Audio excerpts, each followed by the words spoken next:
Si la naturaleza nos hablara, nos pediría cuidado, respeto. Queremos ser su voz, con la misma fuerza que las semillas se abren camino desde la tierra, como el vigor de una célula creando un anticuerpo. La brisa fresca en el follaje de los bosques que procuramos conservar para las futuras generaciones. Y lo hacemos desde la puerta de entrada a la Patagonia, desde el corazón de la Araucanía. Una tierra de encanto, de diversidad cultural, marcada por la belleza de su gente, donde sus volcanes, montañas, lagos y su rica biodiversidad nos regalan un escenario natural privilegiado para educar, generar conocimiento, crecer como una comunidad universitaria con sentido de calidad, de excelencia. Somos parte de una universidad de tradición y cambio, estatal y pública, atenta a comprender la cultura y nuestro entorno. Por eso nos hemos preocupado por impartir carreras y programas que respondan a las necesidades del sector productivo, de calidad, acreditadas, que se renuevan con cada ciclo. Por eso formamos ingenieros agrónomos, biotecnólogos, ingenieros en recursos naturales, con conciencia ambiental, socialmente responsables, con mirada sustentable, con sólidos conocimientos disciplinarios, pero sobre todo con un fuerte contacto con la realidad. Profesionales preparados para liderar en un medio laboral cada vez más exigente. Porque sabemos que el desarrollo de nuestro país necesita de capital humano avanzado, nos preocupamos de impulsar programas de posgrado de primer nivel. Preparamos a hombres y mujeres que aporten creatividad, innovación y diseñen soluciones que concilien la actividad productiva y la conservación del medio ambiente.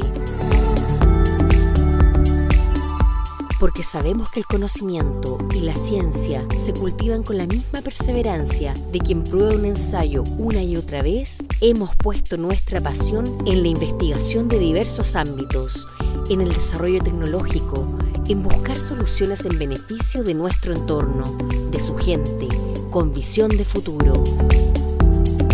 Estamos orgullosos de lo que hemos construido. Nos alienta a hacer frente a los desafíos, a las problemáticas locales, pero siempre con mirada global. Trabajamos para nuestra gente y con nuestra gente, preocupados de abrir nuevos espacios de colaboración con los territorios, en nuestro país y más allá de nuestras fronteras. Con redes de colaboración internacional que nos permiten el intercambio académico y también abrir nuestras puertas para profesores y estudiantes de otros países que vivan nuestra experiencia universitaria en la frontera de la Patagonia, desde donde queremos construir un futuro mejor, una sociedad más justa y equitativa. Somos parte de una comunidad que crece, que confía en su gente. Inyectamos pasión a lo que hacemos, renovamos nuestros compromisos para cuidar el futuro, porque la naturaleza así nos enseña. Facultad de Ciencias Agropecuarias y Forestales. Universidad de la Frontera. Somos tradición y cambio.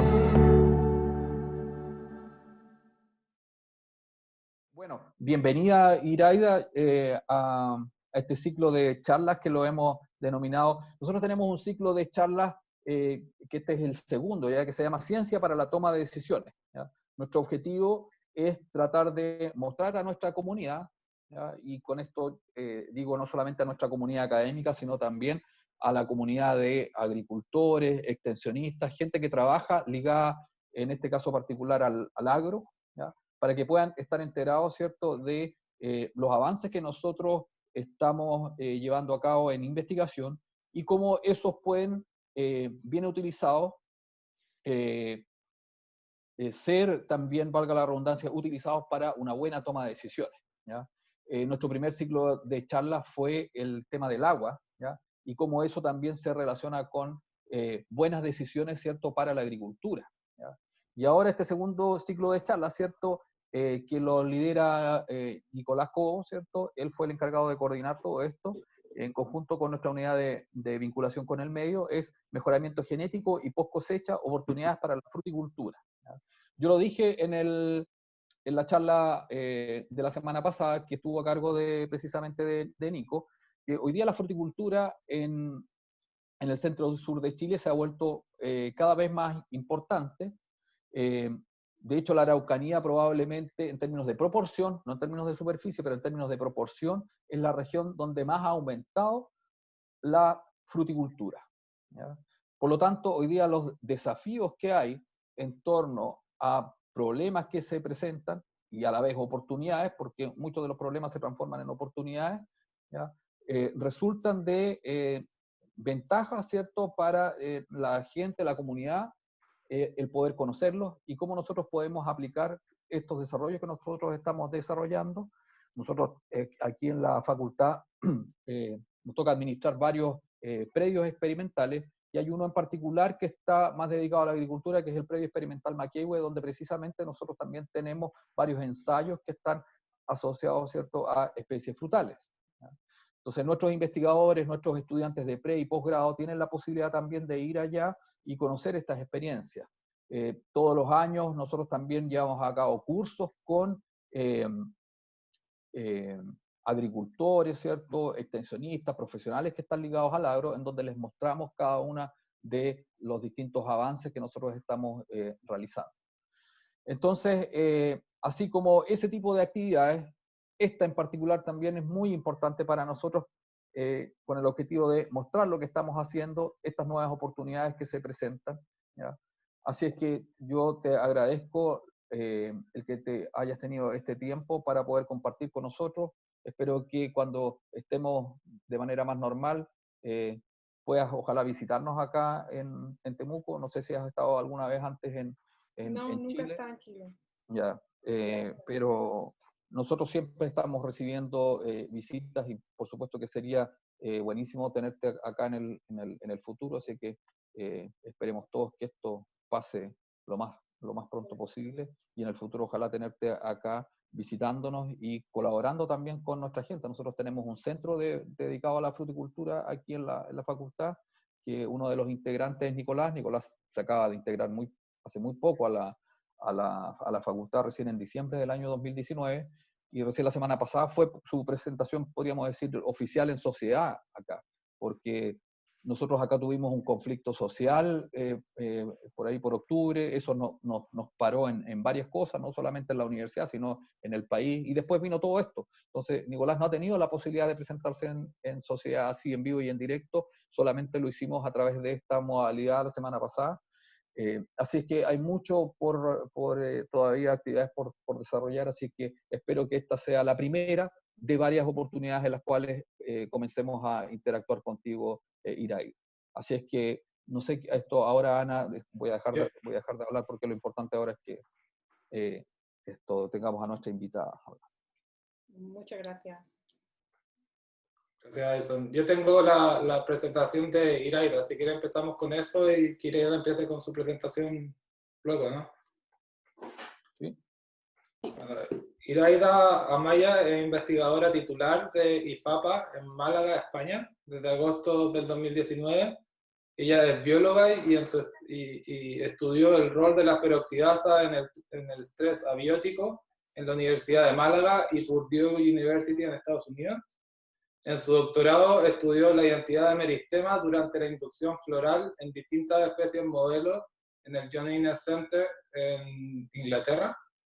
En 2004 se incorporó a IFAPA, donde su investigación se enfoca en el control genético de caracteres agronómicos y de calidad de la fruta en fresa o frutilla. Iraida ha podido participar en diferentes proyectos colaborativos en Europa y Estados Unidos, lo que ha formado múltiples colaboraciones que han resultado en la generación de herramientas de genética y genómica, como diferentes SNP arrays para frutillas octoploides y marcadores moleculares que se han usado en estudios de diversidad genética de la colección de germoplasma de IFAPA. Además han desarrollado el transcriptoma de frutilla, de la frutilla octoploides. Su línea de investigación actual se enfoca en el mapeo de QTL para caracteres de calidad de fruta, donde ha podido identificar diversas zonas del genoma que controlan contenido de azúcar, acidez, firmeza, color y metabolitos primarios y secundarios, como por ejemplo la vitamina C.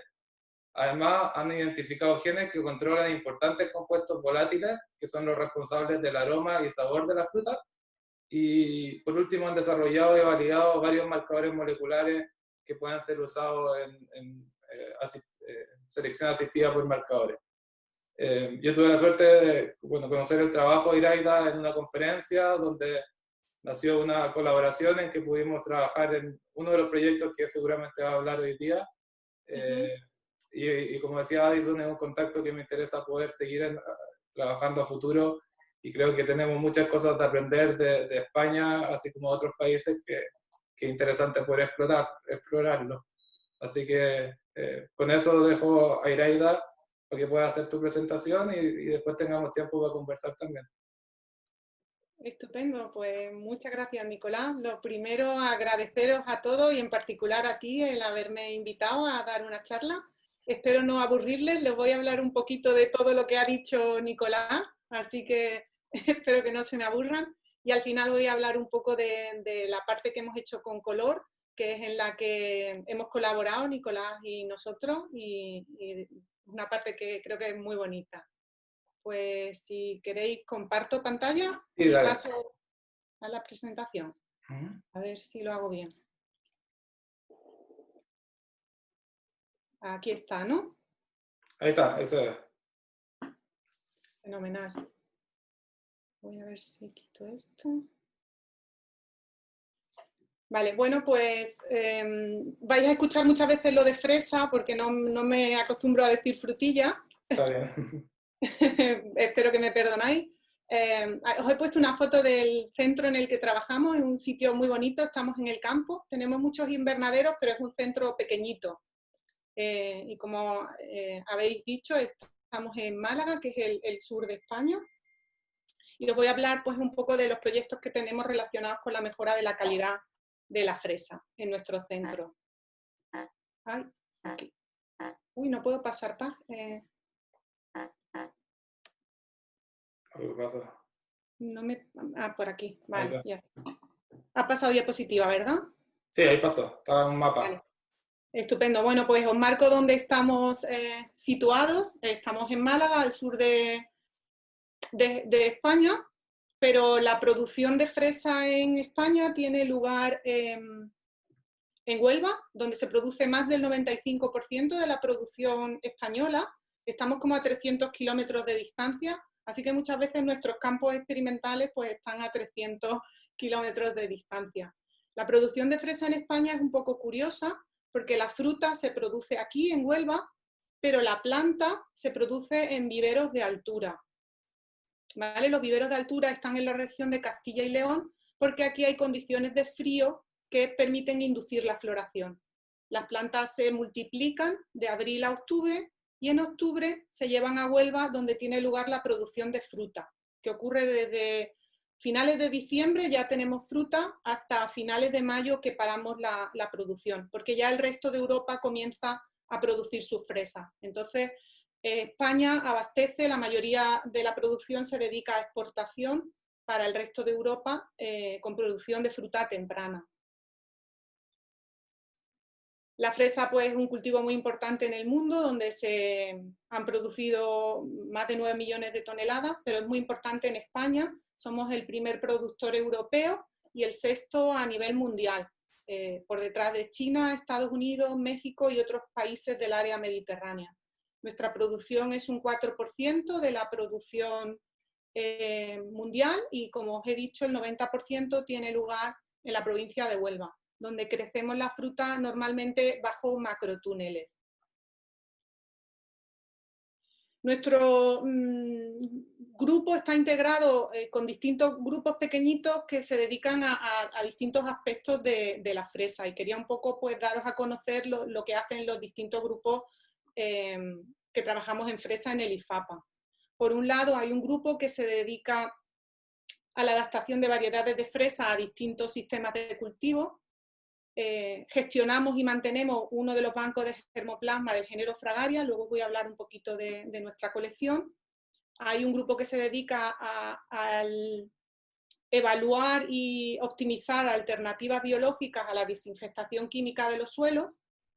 Luego hay un pequeño grupo que se dedica a la mejora, normalmente en colaboración con empresas y con el objetivo de obtener variedades de fresa que sean igual de productivas, pero que sean pues, más saludables y con mejor calidad organoléptica.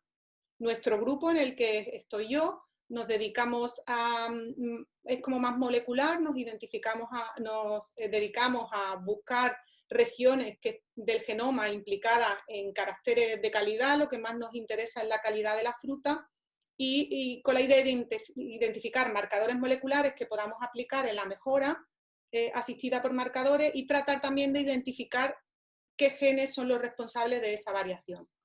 Y también hay un grupo que se dedica a ecofisiología, un poco a ver la influencia de recortes hídricos en la producción de las plantas.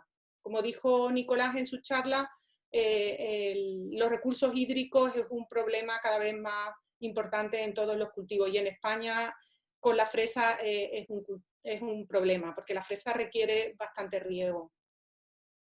Yo voy a hablar en mi charla pues todo el tiempo de lo que hacemos nosotros relacionado con herramientas moleculares. Un poco para aquellos que nos dediquéis al cultivo de la fresa es una planta alógama, es decir, que se multiplica por reproducción cruzada. Una de las consecuencias de esto, que es importante en la fresa, es que sufre de inbreeding depression, es decir, una pérdida de la actitud o del vigor debido a la endogamia. Por lo tanto, los programas de mejora de fresa tratan de no hacer autofecundamiento, porque el incrementar la homocigosidad repercute en el vigor de la fresa.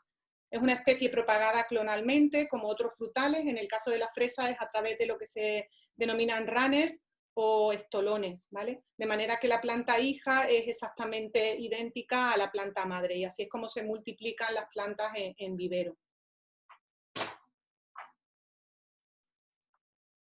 El proceso de mejora que se lleva a cabo en la fresa en España es parecido al que habló Nicolás en la Universidad de Davis. Normalmente pues, se seleccionan parentales que tienen caracteres de interés, se realizan cruzamientos y luego pues, se hace evaluación y selección individual en general. Aquí se ven algunos de los pasos en el proceso. También es muy parecido a como lo mostró Nicolás para la Universidad de Davis. En el caso de nuestro, normalmente no llegamos a los 10.000 individuos en la primera selección, que es individual, se selecciona visualmente y solo hay una planta de cada cruzamiento. La tasa de selección de este primer año suele ser del 1%, de manera que solamente unas 100 líneas pasan a un primer año. En el primer año ya se pueden multiplicar vegetativamente, con lo cual se pasan a tener en el campo pues, más líneas, unas 10, y así sucesivamente en el segundo año pues, se pueden evaluar, se vuelven a seleccionar con una tasa de selección ya un poco mayor, y se pueden tener ya réplicas y hacer estudios pues, estadísticos de los caracteres más importantes, y aumentan el número de caracteres que se seleccionan. De manera que pues, se tardan como unos 4 o 5 años en encontrar una o dos selecciones que puedan ser susceptibles de protegerse y de que se conviertan en una variedad. Es un proceso, por lo tanto, largo, el que se lleva a cabo mediante mejora genética tradicional o clásica. Bueno, la fresa, además de ser un cultivo importante económicamente, pues es muy apreciada por su sabor y también como fuente nutricional, ya que tiene muchos compuestos interesantes, como puede ser el ácido ascórbico o vitamina C, y numerosos compuestos antioxidantes, como los flavonoides o los antocianos. Todos estos compuestos, pues, se sintetizan normalmente a través del metabolismo secundario en numerosas rutas metabólicas, con lo cual tratar de identificar genes responsables de estos caracteres, pues a veces es como buscar una aguja en un pajar.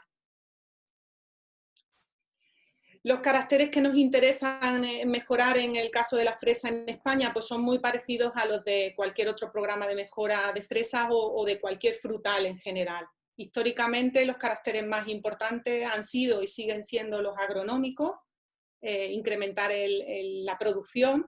En el caso de España es bastante importante mejorar la precocidad.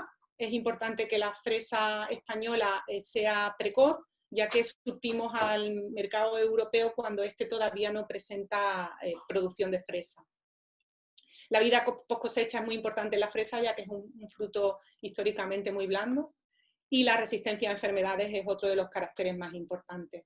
Sin embargo, hoy en día, pues todos los programas de mejora están muy interesados en mejorar la calidad organoléptica. Al tratar de incrementar estos caracteres, pues hemos dejado de lado durante muchos años otros caracteres como es el sabor. El sabor, pues, es importante el contenido en azúcares, es importante la acidez y también contribuyen los compuestos volátiles, que es un carácter que nos interesa mucho en nuestro grupo. Hay algunos programas de mejora actualmente que también están interesados en que las nuevas variedades mantengan los niveles de compuestos que normalmente, tradicionalmente tenían altos, como son el contenido en vitamina C o como son compuestos antioxidantes como los flavonoides o las antocianos. Y finalmente, casi todos los programas de mejora están viendo que van a tener que empezar a evaluar y a tratar de seleccionar pues, variedades que sean más eficientes en el uso del agua, ya que como dijo Nicolás en su presentación, uno de los retos a los que nos vamos a enfrentar es la disminución de los recursos hídricos, por ejemplo. Bueno, para esto precisamente pues, son muy importantes los bancos de germoplasma. Los niveles de producción de muchos cultivos han llegado a sus límites máximos. Con los programas de mejora, la base genética de los cultivos se ha ido estrechando y sin embargo nos vamos a enfrentar a nuevos retos, como son el incremento en la población, estreses abióticos como disminución de los recursos hídricos y pues nuevas plagas también. Entonces, una manera de afrontar estos retos es recolectar, caracterizar, evaluar y conservar la biodiversidad, porque ahí es donde van a estar las fuentes que nos puedan dar solución a estos problemas.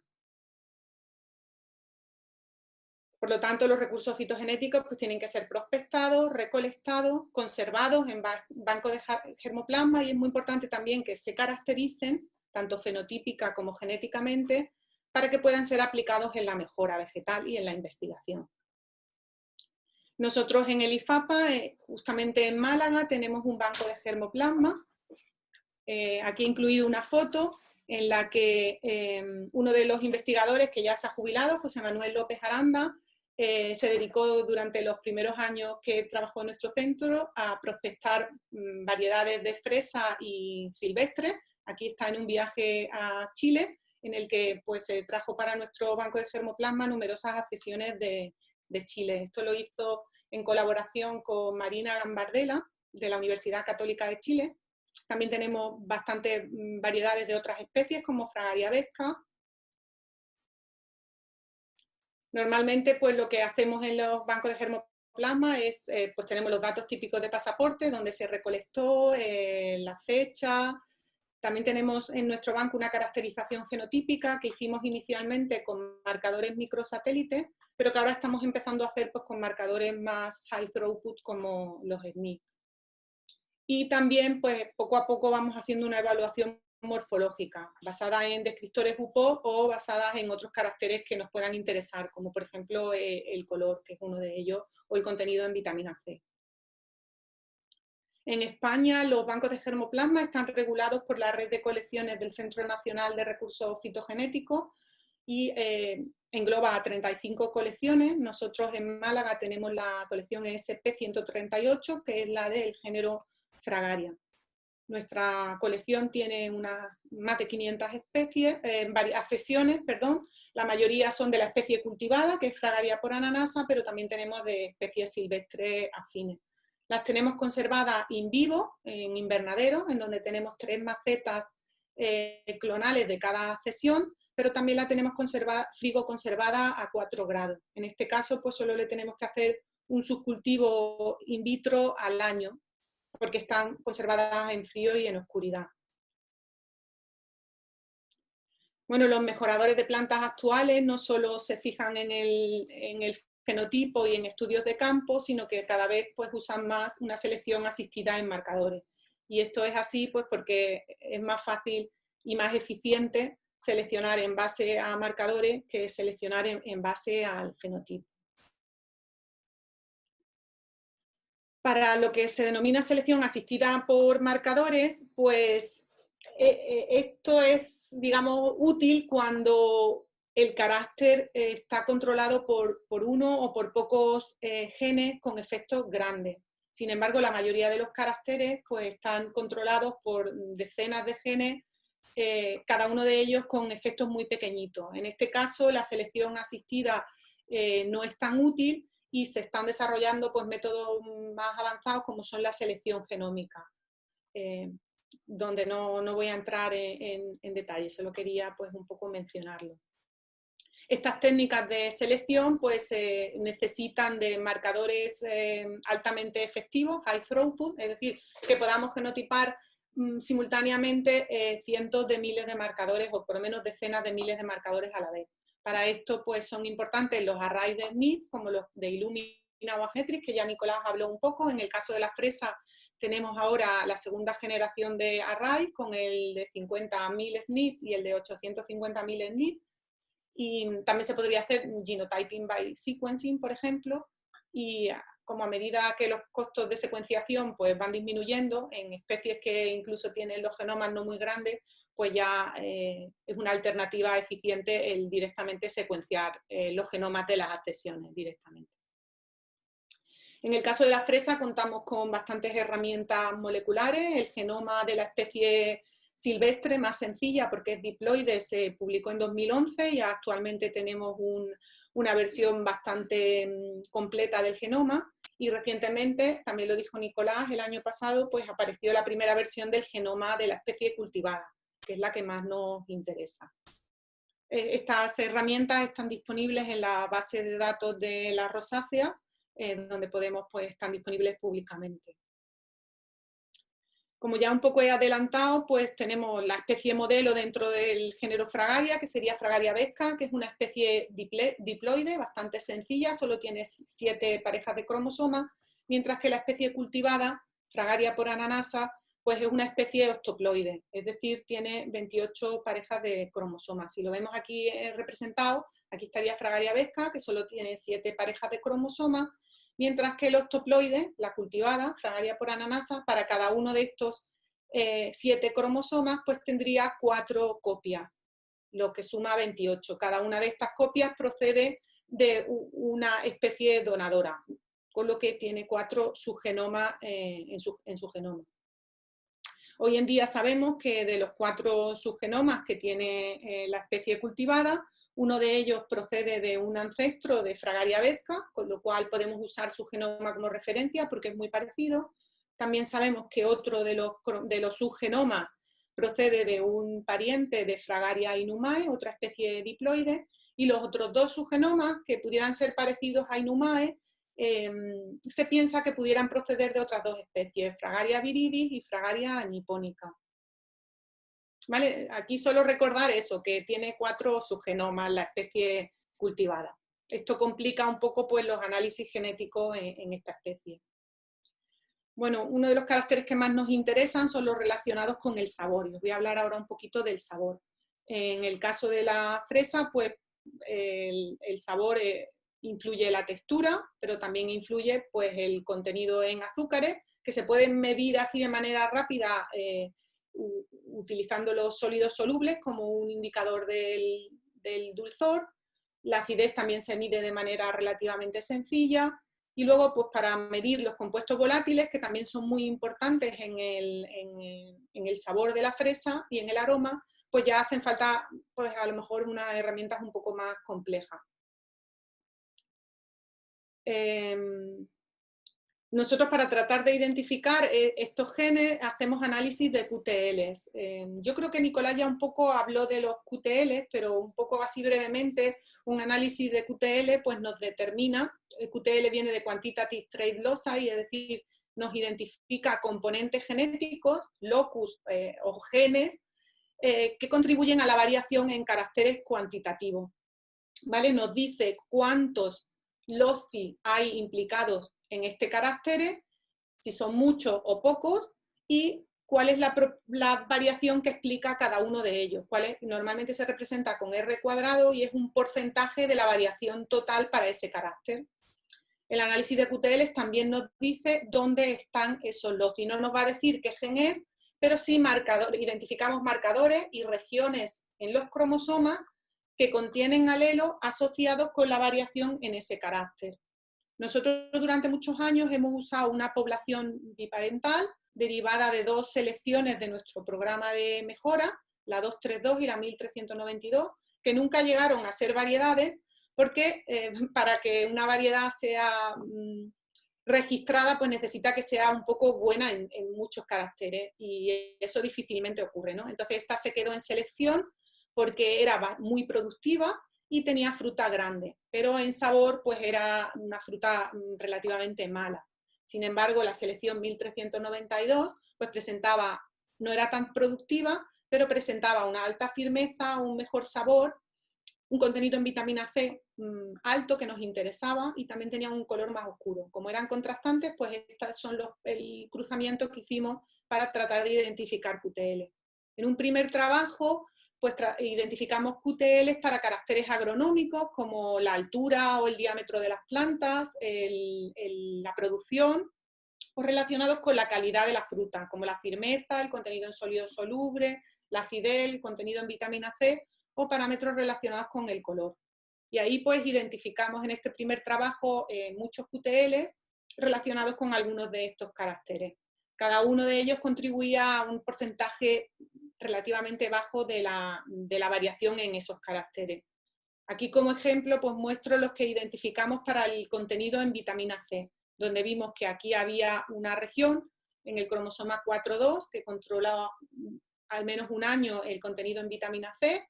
Este otro QTL en el 5.1 lo identificamos los 3 años del análisis, junto con otro en el 5.4, que es en la misma región, pero de otro de los subgenomas. Ahí hay otro QTL que seguramente sea el mismo gen, porque como es un haploide, puede tener hasta 4 copias del mismo gen. Y luego en el 7.4 pues había otro.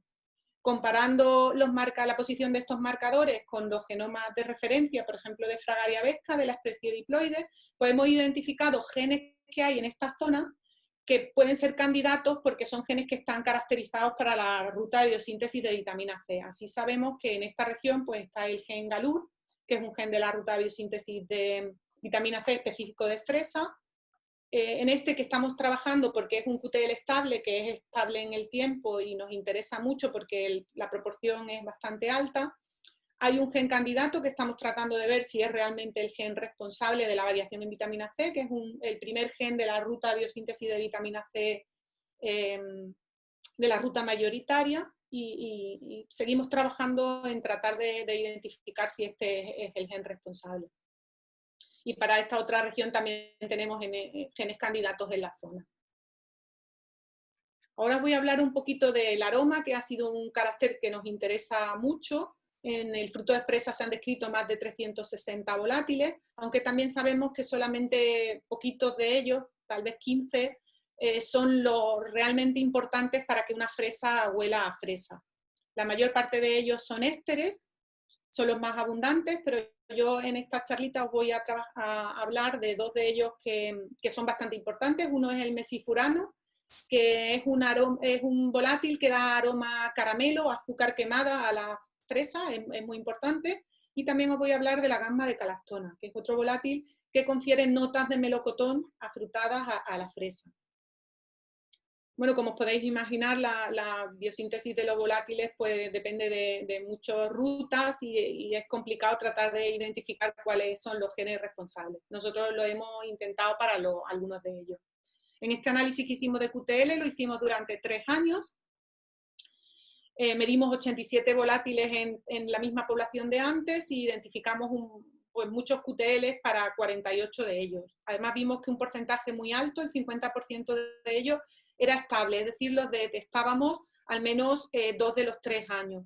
Aquí como ejemplo os muestro los QTLs, que son las barritas estas, que en los 4 cromosomas del grupo 7 de la fresa, ¿vale? Porque quería hablaros de precisamente este, que es el QTL que detectamos para la variación en mesifurano, este aroma que da notas de caramelo a la fresa. Lo detectamos los 3 años y el gen que hay en esta región pues controla una proporción muy importante de la variación en el volátil. Es decir, controla del 40 al 67% de la variación que se observa en este volátil. Como el mesifurano es un volátil muy importante, pues habíamos incluido en nuestro mapa marcadores en los genes candidatos que ya se conocían. Uno de ellos es la ortometiltransferasa, que cataliza el último paso en la síntesis del mesifurano. El marcador que resultó polimórfico en la población mapeaba aquí al final de este cromosoma en una posición equivalente a donde está nuestro QTL en otro de los subgenomas. Así que nos pareció posible que un gen, otra copia de la ortometiltransferasa, pero en este caso la que está aquí en el QTL, fuera la responsable de este volátil. Hicimos distintos estudios de expresión y de caracterización del promotor de la ortometiltransferasa y vimos efectivamente que las líneas que no tienen mesifurano en su fruto pues expresan muy poquito el gen, mientras que líneas que tienen mesifurano expresan el gen en gran cantidad. Y además vimos que esto estaba ligado a un polimorfismo en el promotor, con lo cual demostramos que efectivamente es la variación en la expresión de este gen la que hace que la fresa tenga o no tenga mesifurano. Para este otro volátil que os hablaba, la gamma de calastona, en este caso el QTL que detectamos era en realidad variación en un solo gen, ya que nuestro análisis nos decía que el gen que hay en esta zona, en este caso el QTL estaba al final de uno de los 4 cromosomas del grupo de homología 3, ¿vale? Aquí, el gen responsable pues, es responsable de la variación casi del 100% de la variación en tener o no tener este volátil en el fruto. La síntesis de las lactonas, al cual pertenece la gamma de calastona, no está tan bien conocida, así que no teníamos genes candidatos. Entonces lo que hicimos para tratar de identificar cuál era el gen responsable en este caso fue hacer 2 pools de fruta. En un grupo de fruta juntamos fruta procedente de 10 líneas que durante los 3 años del análisis tenían niveles altos de la gamma de calastona, y por otro lado hicimos otro grupo de fruta procedente de 10 líneas de la población que no tenían el volátil. Eso hicimos un estudio de RNA-seq, es decir, qué genes se expresaban en estas frutas y qué genes se expresaban en este otro grupo de fruta, y comparamos con la idea de buscar genes diferencialmente expresados.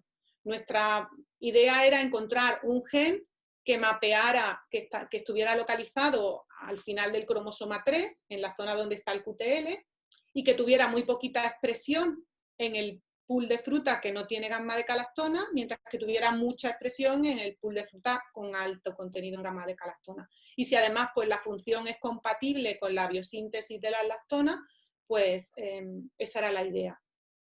Identificamos como unos 200, 300 genes diferencialmente expresados en ambos grupos, pero el tercero en nuestra lista estaba justo localizado en el cromosoma 3, al final, en la zona donde está el QTL. La función predicha de este gen es una desaturasa de ácidos grasos. Se sabe que las lactonas se sintetizan por beta-oxidación de ácidos grasos, con lo cual es un buen candidato. Y además se expresaba pues, bastante más en el pool de fruta que tenía gamma de calastona comparado con el que no tenía. Vimos además que el gen se expresa en la fruta madura, que es al final de la maduración cuando se sintetizan las lactonas, y además comprobamos en toda la población que aquellas líneas que no tienen el volátil, que el volátil son las barras azules, no expresan el gen, que es la línea roja. Con lo cual también convencimos a los referís de que efectivamente esta desaturasa de ácido graso es la responsable de la síntesis de las lactonas. Cuando identificamos un QTL, para que esos marcadores que hemos identificado pues, puedan aplicarse en la selección asistida, pues hay cosas que ya hemos visto que son importantes. Que una es que, pues, que expliquen un porcentaje alto, que ese alelo nos prediga un cambio grande en el carácter. Con lo cual, pues que haya pocos LOCI que controlan ese carácter y que tengamos marcadores en uno de los importantes. Los efectos ambientales también son importantes, es decir, que el alelo sea predictivo en distintas campañas, en distintos ambientes. Y otro carácter importante para que se pueda aplicar en la mejora es que ese alelo que hemos identificado en esta población en concreto esté presente en otras poblaciones, en otros backgrounds. Entonces eso es lo que hicimos con los marcadores para mesifurano y gama de calactonas que habíamos identificado. Pues ahora intentamos ver si en una colección de 70, 75 accesiones ya muy diversas, muy distintas, si eran capaces de predecir el fenotipo igual que lo habían hecho en la población. Esto lo hicimos con unas 70 accesiones y efectivamente vimos que ambos marcadores, en este caso pues lo vemos en bandas en un gel, si tiene esta banda de abajo va a tener gamma de calactona y si tiene esta banda de arriba va a tener mesifurano. Y lo que vimos que lo predicen con una fiabilidad mayor al 90%. Esto pues es suficiente para que estos marcadores sean buenos en selección asistida por marcadores. Y ahora ya para terminar, pues me gustaría un poco hablaros de otro carácter de nuestro último proyecto que ha estado relacionado con el color del fruto de fresa. En la fresa existe una variación muy grande en el color, tanto externo, desde accesiones que son blancas hasta accesiones que son muy oscuras. Esta foto de aquí es solo para la especie cultivada, pero también hay mucha variabilidad en otras especies relacionadas. Y también para el color interno, no solo en la intensidad, sino también en la distribución de los antocianos. La ruta de biosíntesis de los antocianos, que son los compuestos que le dan el color a la fresa, está muy conocida, se conocen todas las enzimas de la ruta, que tiene lugar por la ruta de los flavonoides, se conocen todos los genes y además también se sabe que se regula por una triada de factores de transcripción en el que participan pues, BHLH, MIB y proteínas VD40, ¿vale? Distintas combinaciones pues activan o reprimen la expresión de algunos de los genes de esta ruta. Una de las cosas que queríamos hacer era comprobar, como tenemos un banco de germoplasma, comprobar cuáles son los genes que afectan esta diversidad tan grande en el color de la fresa. Esto lo hicimos primero para la especie diploide, Fragaria vesca, para la que había descrita muchas accesiones en distintas colecciones que tienen fruta blanca en vez de la fruta roja. Y lo que hemos visto en este trabajo es que hemos identificado 4 mutaciones independientes, ¿vale? Por un lado, mientras nosotros hacíamos este análisis, en 2016 se publicó un trabajo por el grupo de Song-Chin Liu en el que vieron que estas accesiones de Fragaria vesca, que son blancas, se debían a una mutación precisamente en el gen MIB10, que es un factor de transcripción que induce la ruta de biosíntesis. Este es el gen wild type. Pues en la mutación que nosotros hemos llamado mutación 1, lo que ocurría era un cambio de un solo nucleótido que cambiaba un triptófano a una serina, y este cambio pues hacía que la fruta fuera blanca. Nosotros estábamos trabajando en ese momento con una accesión de nuestro banco de germoplasma, la 596, y lo que vimos en nuestro caso es que se debía también a una mutación en el mismo gen, en MIB10, pero en este caso esta accesión lo que tenía era un transposón, un retrotransposón de 10 kilobases al principio del tercer exón del gen, que hacía una proteína truncada que le faltaba todo el extremo carboxilo terminal, que es la mutación esta que hemos denominado MIB10-2, ¿vale? En otras accesiones de distintas colecciones hemos encontrado también que se deben a mutaciones en el mismo gen, en MIB10. En este caso, vimos que dos variedades que teníamos en nuestra colección que proceden de Reino Unido, la UK13 y la South Queen Ferry, identificamos que la mutación era la misma que la predicha anteriormente. Mientras que en accesiones del norte de Europa, como estas dos de Alemania y esta de Suecia, lo que encontramos es una tercera mutación al principio del tercer exón, en la que es una inserción de un nucleótido. Esto provoca un cambio en el frameshift y un stop codon que hace que la proteína sea más corta y que también no se induzca la síntesis de antocianos.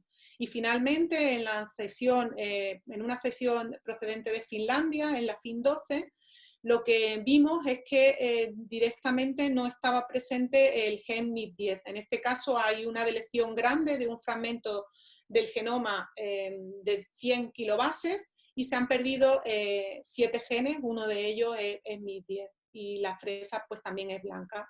En todos los casos, si nosotros agroinfiltramos de manera transitoria el gen wild type, conseguimos que la fruta blanca vuelva a ser roja porque se induce en la síntesis de antocianos, mientras que si usamos una de estas versiones truncadas, por ejemplo esta, pues no conseguimos que se induzcan las antocianas, demostrando que todas las accesiones que hemos visto de la especie Fragaria vespa tienen una mutación en el gen MIP10. Posteriormente pasamos a ver qué ocurre en la especie ostoploide, porque la especie cultivada que se cultiva es ostoploide y es la que pues, tiene más interés a nivel de mejora. Para ello utilizamos dos poblaciones. Por un lado utilizamos esta población F2, que es interespecífica, ya que es un cruzamiento entre una variedad de ananasa de la especie cultivada, Senga sengana, con una cesión de Fragaria chiloensis. La que hace de parental masculino es roja por fuera, pero el interior, el flesh, es blanco. Y este carácter se segrega en la población F2, de manera que, aunque todas son más o menos rojas en el exterior, en la epidermis, hay fruta que en el interior es blanca. La otra población que hemos caracterizado es esta, que en este caso segrega para el color externo, para el color de la piel. En ambos casos hicimos una aproximación de mapeo para ver dónde estaba la mutación y de nuevo lo que encontramos es que los marcadores significativos están tanto en esta población como en esta, en el cromosoma 1,2, ¿vale? Justo en la zona donde está el gen MIP10. Con lo cual parecía que de nuevo era el gen MIP10 el que es responsable de los cambios de color tanto en la epidermis como en el interior del fruto, en el caso de la especie ostoploide. Sin embargo, al ser un ostoploide, podía haber hasta 4 copias de este gen si estuviera en los 4 subgenomas. Entonces quisimos ver qué es lo que estaba pasando con la expresión. Y lo primero que vimos fue que solamente el gen que está en el cromosoma 1,2 es el que se expresa durante la maduración del fruto. Aquí en receptáculo tarnin y receptáculo rojo es el que significativamente tiene expresión, mientras que las otras copias, que están representadas en verde, rojo o morado, tienen niveles muy bajos de expresión del gen. Es decir, el gen que está activo en la fresa ostoploide es el que está en el 1,2, justo donde hemos identificado los QTLs para color de epidermis y para color del interior, del flesh. Lo que vimos después, cuando estuvimos secuenciando los promotores de las afecciones que variaban para el flesh, lo que vimos es que justo la copia que está en el cromosoma 1,2, en la fruta que es roja, tiene insertadas varias ADN foráneos. De hecho, este grande, que está el más cerca de la proteína del gen, es un transposón del tipo CACTA de 14 kilobases que está aquí en la región promotora. Y lo que hemos visto es que este promotor está asociado con que la fruta sea roja en el interior. Aquí se ve el marcador, la banda de abajo es la que predice el transposón y está siempre asociada a que la fruta sea roja, tanto en homocigosis como en heterocigosis, mientras que cuando no tiene el transposón, esta banda de aquí, la presencia de esta banda en homocigosis siempre va asociada al interior blanco. Además, vimos que las variedades que tienen el interior y el exterior blanca, es decir, aquellas que son completamente blancas, como las de esta primera población de aquí, o la mayoría de todas las chiloensis blancas que hemos investigado, hemos visto que tienen, en este caso, además de no tener el transposón en el promotor y por lo tanto ser blancas en el interior, hemos visto que la proteína, el gen, tiene además una mutación que puede ser o un cambio en un solo nucleótido que produce un stop codon, con lo cual la proteína es más corta y no es activa, que es la mutación que tienen estas 4 accesiones de chiloensis, que además, si la tienen en homocigosis en el cromosoma 1-2, va a ser completamente blanca, y si la tienen en heterocigosis, entonces la fruta es un poco rosadita. Y hemos identificado otra mutación en las fresas blancas, completamente blancas, que en este caso es una inserción de 8 nucleótidos, que de nuevo produce una proteína truncada, y que hemos visto en la población de Florida es igual a una que ha sido descrita el año pasado en la variedad también blanca Snow Princess, con lo cual hemos encontrado 2 mutaciones adicionales independientes, en este caso en la fresa octoploide, de nuevo en el gen MIP10.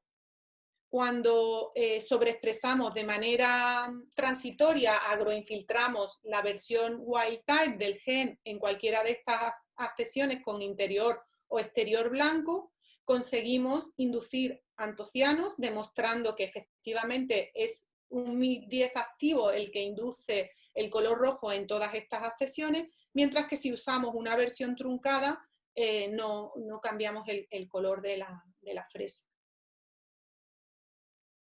Finalmente, y en esta parte ha sido muy importante la ayuda de Nicolás, hemos desarrollado 2 marcadores, tanto uno que podemos usar para predecir la epidermis, es decir, el color externo blanco, como otro que hemos desarrollado para predecir el color interno blanco o rojo en la fresa.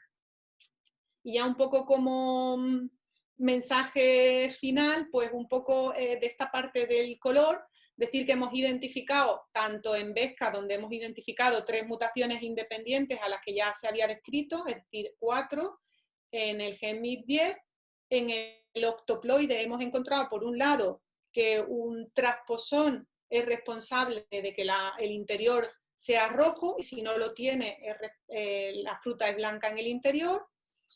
Hemos identificado 2 mutaciones independientes que hacen que la fresa octoploide sea blanca por dentro, y de nuevo es en el mismo gen, con lo cual toda la variación natural que hemos explorado, siempre de todos los genes estructurales o reguladores de la síntesis de antocianos, es siempre MIP10 el que hemos encontrado mutado, con lo cual sugiere pues un mecanismo de evolución convergente en el color en la fresa. Y ahora pues ya, si queréis, me podéis un poco preguntar lo que queráis. Gracias, Iraida.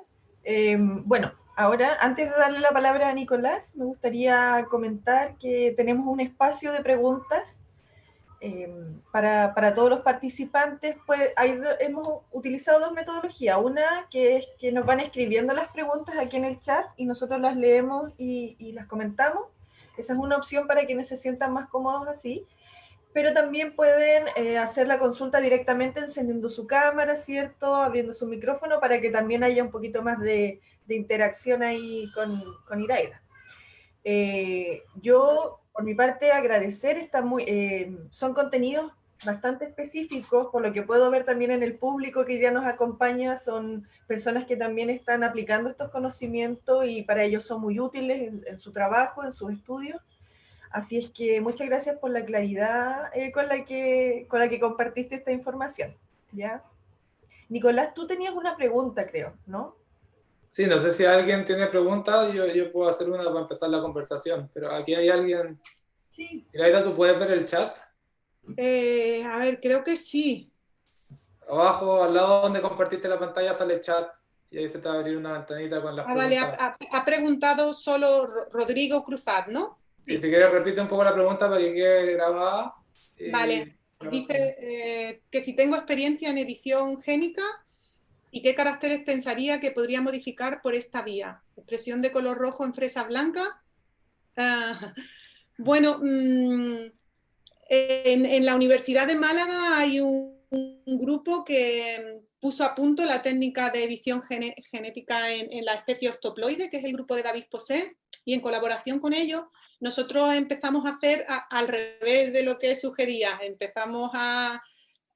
Hemos hecho edición génica para tratar de hacer fruta blanca a partir de una variedad comercial, porque el problema de las variedades blancas que salen al mercado es que como proceden de Fragaria chiloensis en la mayoría, son frutas en las primeras generaciones muy blanditas, entonces tiene muy poca vida post cosecha. Entonces nosotros hemos tratado de, sobre la variedad Fortuna o la variedad Camarosa, hacer edición génica y ver si podemos conseguir fruta blanca sobre una variedad que ya de por sí es dura. Pero estamos en el proceso. Todavía no las tenemos, están en cultivo in vitro. Así que mi experiencia es poquita. Pero sí es una técnica que nos gusta mucho y que parece que en Estados Unidos ya se está un poco liberando. Europa es bastante más tradicional, pero también hay algunos movimientos, no sé si leía ayer, que era Alemania o no me acuerdo qué país, que estaba un poco también tratando de levantar un poco... Inglaterra pasó ya una ley, creo, estaban en proceso de pasar una ley a favor del genome editing. Inglaterra siempre ha sido uno de los países más... menos conservadores en este sentido. El problema es que ahora se nos ha ido de la Unión Europea, entonces vamos a tener un poco menos su apoyo. Pero bueno, es importante que lo hagan en Inglaterra, porque yo creo que al final lo tendremos que hacer, porque si otros países lo están apostando, no nos vamos a quedar atrás Europa en esto. Sería tonto. Sí. En la misma línea, no hemos preguntado, pero en la misma línea que hablaba de la frutilla blanca, que es lo que la gente conoce en esta zona, porque los mapuches trabajaron con eso mucho tiempo. ¿Qué caracteres interesantes han podido ver ligados al color blanco en las colecciones que tienen ustedes? ¿Otros caracteres ligados al color blanco? Sí, no sé, en aroma o algún carácter que sea interesante que hayan encontrado en poblaciones blancas. Sabemos que la firmeza es mala, pero también tiene cosas buenas. La verdad es que nosotros no nos hemos dedicado mucho a fenotipar para caracteres. Somos un grupo pequeñito y no hemos hecho mucho, pero por lo que hay descrito, hay muchas variedades de chiloensis que llevan resistencias a enfermedades y el aroma también. Nosotros hicimos un trabajo precisamente en las accesiones que usamos para validar los marcadores de mesifurano, al medirle los volátiles a estas 72 accesiones, había algunas de chiloensis, creo que era una variedad roja, no era una blanca, pero tenía un patrón de volátiles muy particular. Tenía, por ejemplo, metilantranilato, que es un volátil muy apreciado, que es el que le da el sabor a la fresa diploide. Es como un aroma a uva, dicen, y se ha perdido en las variedades cultivadas. Entonces, las chiloensis algunas lo tienen. Entonces, yo creo que para fuente de volátiles y de sabor también sería muy importante. Perfecto. Súper. Iraida, Rodrigo también nos hace una pregunta acerca de si en tu experiencia, ¿qué niveles de predicción te parecen aceptables como un marcador, para un marcador molecular? Ya si 90% es bueno, ¿cuáles serían los niveles aceptables en base a tu trabajo? Ya, la verdad yo creo que a lo mejor en esto Nicolás tiene más experiencia, mucha más experiencia que yo. Yo creo que se usan por encima de 80 o así, supongo que serán buenos, pero igual Nicolás puede aportarnos más. Sí, yo creo que depende mucho del carácter que se está tratando de medir. Sí, claro, el 90 para arriba es súper bueno porque te da mucha seguridad, te permite, el 90% de las plantas que llevas al campo sabes que van a estar correctamente seleccionadas. Pero con lo cual solo desperdicias un 10% claro, que te equivoques. Claro, Pero si logra, no sé, para un carácter que es caro de medir, si logra sacar un 70% de predicción, sigue siendo bueno. Entonces, creo que depende mucho del programa y el objetivo del programa. Porque, como decía, si es un análisis muy caro, que logre sacar la mitad de los que no necesita, ya es un ahorro importante. Ahora, si es algo que se puede ver fácil en el campo, necesita que el marcador sea súper potente para que valga la pena, porque si no lo ve en el campo y selecciona rápido ahí. Entonces creo que depende un poco de los objetivos. Claro.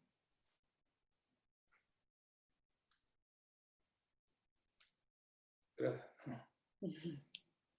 No sé si hay más preguntas.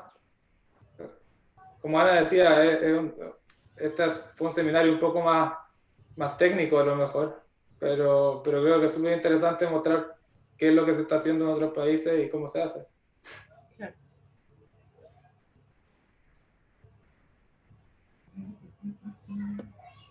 A veces nuestro público es un poco más tímido para preguntar en estas instancias donde efectivamente hay como un conocimiento bien consolidado, cuesta a veces después desarrollar preguntas, es más en el área de que uno tiene que pensar un poquito lo que vio y después así generar el comentario, la consulta, me imagino. Pero tenemos personas que están acá participando, según lo que puedo ver, vinculadas al ámbito del cual estamos conversando. Así que este es el espacio para que ustedes puedan explayarse. Gracias, Iván.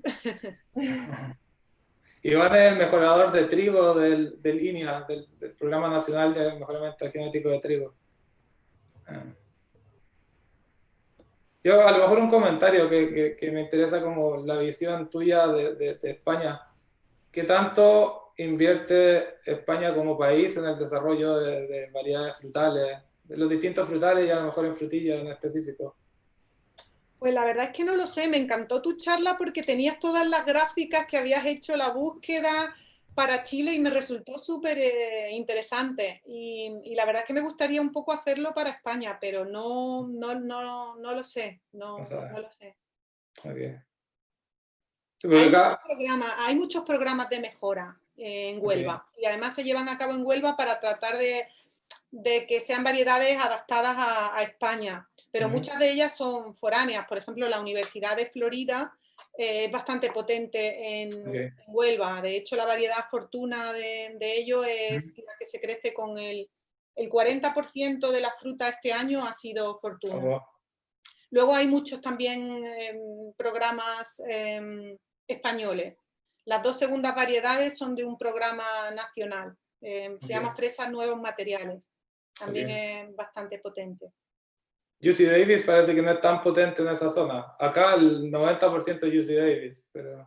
En el pasado era la Camarosa, la variedad, el 90% de lo que se crecía en Huelva durante muchos años fue Camarosa y Ventana. Me parece que Ventana también puede ser de California. Sí. Pero luego no sé qué pasó, si es que dejó de haber algún mejorador que cambió de mejorador o algo y se perdió, con España se perdió. Okay. Y poco a poco la Universidad de Florida empezó a venderlos muy bien en Huelva, sí. En realidad en Huelva se adaptan muy bien las variedades californianas, porque nuestro clima mediterráneo es muy parecido al de California. Okay.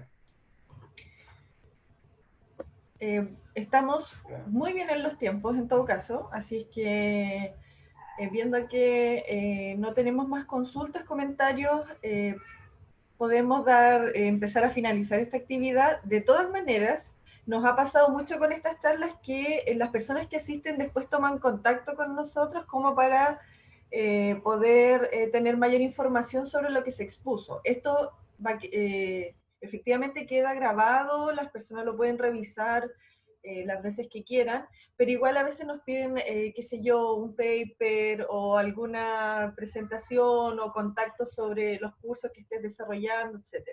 Así es que llegar a pasar eso para quienes nos están mirando, Sí, o sea, para quienes están participando, bueno, contacto de Nicolás, ya la mayoría de quienes están acá lo tienen, pero si no, yo por correo electrónico también puedo ir orientando algunas preguntas o comentarios sobre esta actividad.